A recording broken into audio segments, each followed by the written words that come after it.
Hi everyone, Theme Park Tracker here with more Universal Studios Hollywood content.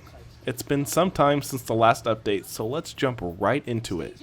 Starting things off with the rumored Super Nintendo World location as viewed from the studio tour, we still have a bunch of steel beams, especially the ones on the right that look like they haven't been touched since they went up months ago.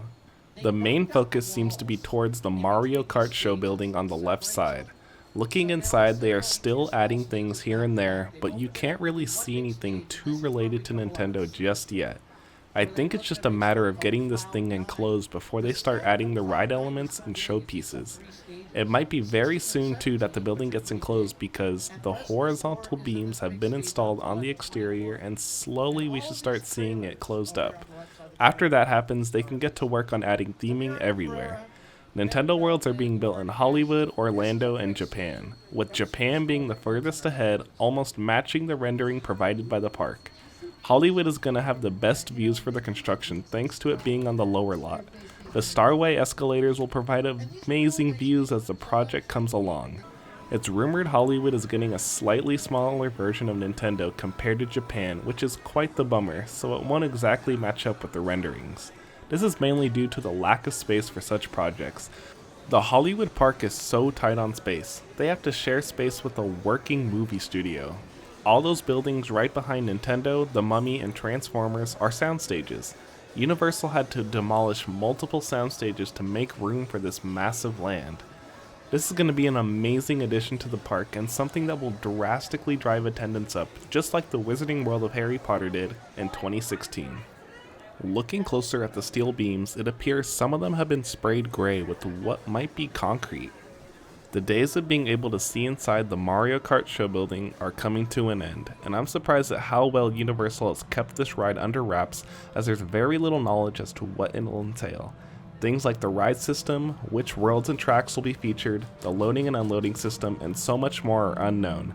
There's plenty to get excited about, and we'll see what it's all about when it opens in Japan this year, right before the Summer Olympics. Now, on to Jurassic World. As you can see, the sign is still missing. It's been down since last year, and no one exactly knows the reason why. I'm sure it's coming back at some point in the future because they still have the black bars on top of the building that hold the sign up. Again, it's unfortunate that the sign is missing because it was a really neat addition. Inside the ride, the Indominus Rex is still missing and we're supposed to get the full body version very soon. I know there's an upcoming refurbishment in February that will last several weeks. Here we will get the new animatronic and might also see some improvements on the ride such as new props to show scenes, more importantly Predator Cove and its lack of moving objects. There's a lot to look forward to for Jurassic World, but it's disappointing to see so many things that already need fixes. Moving over to Super Silly Funland, Gru's Lab Cafe has been closed for what might be a refurbishment. They still have the signage up for the restaurant, so I want to say it's going to remain the same. However, part of me thinks they're going to completely overhaul this location and turn it into something new, especially with the Secret Life of Pets ride coming right across from Despicable Me. They might want to start fresh with this location. One of the problems with Gru's Lab Cafe is that for the majority of the year the location is closed, usually during the weekends and slower months of the year, and when it's open they are only using one side of the restaurant to serve food.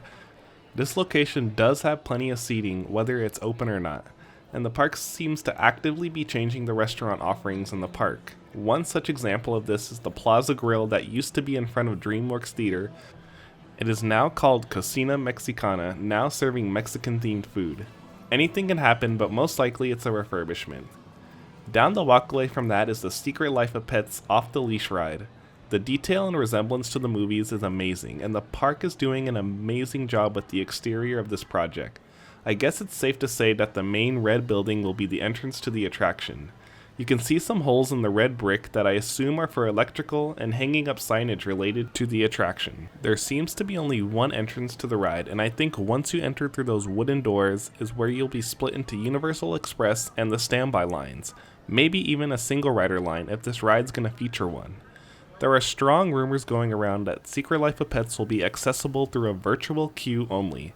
Now, this is the system that's being tested right now on Waterworld, where instead of waiting in line to enter the show, you come back at its designated time on the app, and there will be a separate queue for you. It doesn't really work well for a show, but for a ride, yes. I know the Orlando parks feature this system on a few of their attractions like Jimmy Fallon Race Through New York and Fast and Furious Supercharged.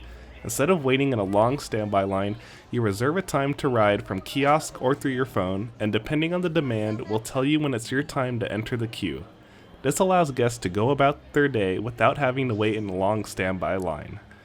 Very similar to the boarding group system for Rise of the Resistance at Disneyland and Hollywood Studios.